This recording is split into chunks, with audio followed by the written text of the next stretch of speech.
Hello hi नमस्कार जय जगन्नाथ ममता garden एक नूतन वीडियो को आपण मानकु बहुत बहुत स्वागत।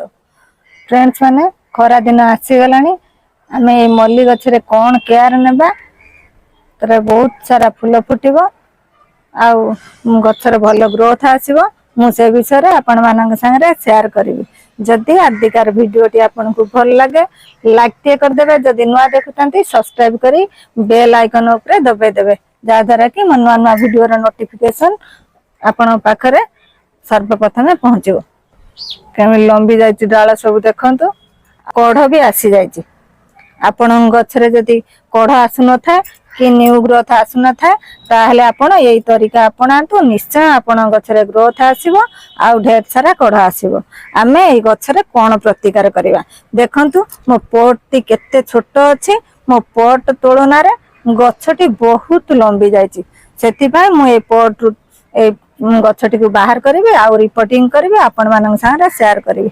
एमिति कढ़ सब आसी जायछि देखंतु, कढ़ आसी जायछि किंतु गछटी मोर लंबी जायछि, पॉट सान हो जायछि। सेति पय मु बाध्य होई ए गछटी की मु रिपोर्टिंग करिवे। रिपोर्टिंग करिया पय ए प्लांट की मु सर्वप्रथम बाहर कर देउछि। रिपोर्टिंग करिया पूर्व आमे गछटी की काटि की साइज कर दबा, काहे ना डाळ उडा लोटी जायछि। देखंतु आमे को पोजिशन रु काटिबा।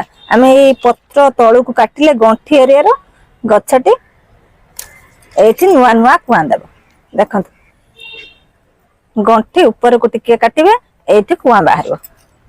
देख एते सारा मु डाळ काटि देछि। तापरे गछरे जहा सुखिला डाळ थिबा ताकू सब आमे सब सुखिला डाळ जहा थिबो आपण ताकू काटि के सफा कर देबे। एई गुडी को कि आपण माने फोपाडंतु नाही। एई गुडी को कि चारा प्रस्तुत कले गछ माने यार ग्रोइंग पीरियड भल से डाळ लागि जिवो, आपण माने भी लगे दियंतु। तापरे पॉट रो आमे ए प्लांट की बाहर कर देबा। देख केते सारा रूट हो जायछि। आमे किछि माटी खचै देबा। ऊपर माटी भी आमे किछि झड़ै देबा। एई भली भाबरे करंतु। रूट बोल्टी को रखी के आ सब माटी झड़ै दियंतु।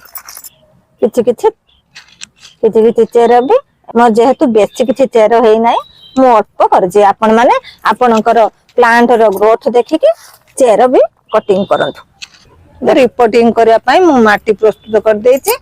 12 इंच रो पॉट रेडी करछि। ढेर सारा ड्रेनेज होल कर देछि। ड्रेनेज होल बंद करिया पय टिकरी दे के हमें बंद कर देबा, जेमिति सब बेले पानी ड्रेन आउट हे जाउथबो।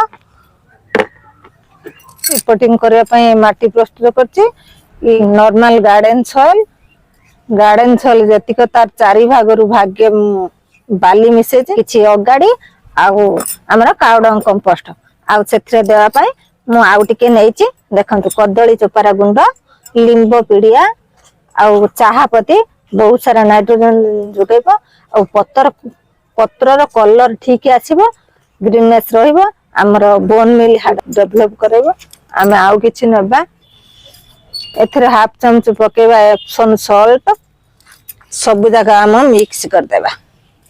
मिक्स कर सारे आपन देखौ छी। पॉट रे माटी भर देबा। प्लांट को पूरा मिडिल ले रखिबे जेंति सुंदर देखा हबो। ए तापरे हम माटी भर देबा। पूरा माटी भर दियंतो, ढेर सारा ग्रोथ आसीबो, बहुत सुंदर लागिबो। खरा दिन तो मल्ली फुलर बासना बगीचा रे महकु थाए। आपण माने निश्चित गोटे गोटे मल्ली प्लांट लगांतु, आपण को बगीचा रो सुगंध भरि दियंतो। आ नेक्स्ट वीडियो रे म आपण मानक संगे शेयर करबी। आपरे कोन फर्टिलाइजर देबी फुल कढ़ पय आपण संगे शेयर करबी। तापरे हम कोन करबा, फंजीसाइड पानी गछ मूल रे भलो भाबरे दे दियंतु, जेमिति ड्रेन बाट बाहर जाउथिबो। तापरे नीम हेल 1 लीटर पानी दे गछ स्प्रे कर दियंतु। भलो भाबरे देखिबे ढेर सारा ग्रोथ आसीबो, फूल फुटिबो। एको छाई एरिया रे 7 दिन पय रखि दियंतु। देखिबे गछरे टिके ग्रोथ आसला परे आनी खरा रे रखिबे। सारा दिन खरा रे दियंतु आउ माटी सुखिले पानी दियंतु। रहिली नमस्कार, जय जगन्नाथ।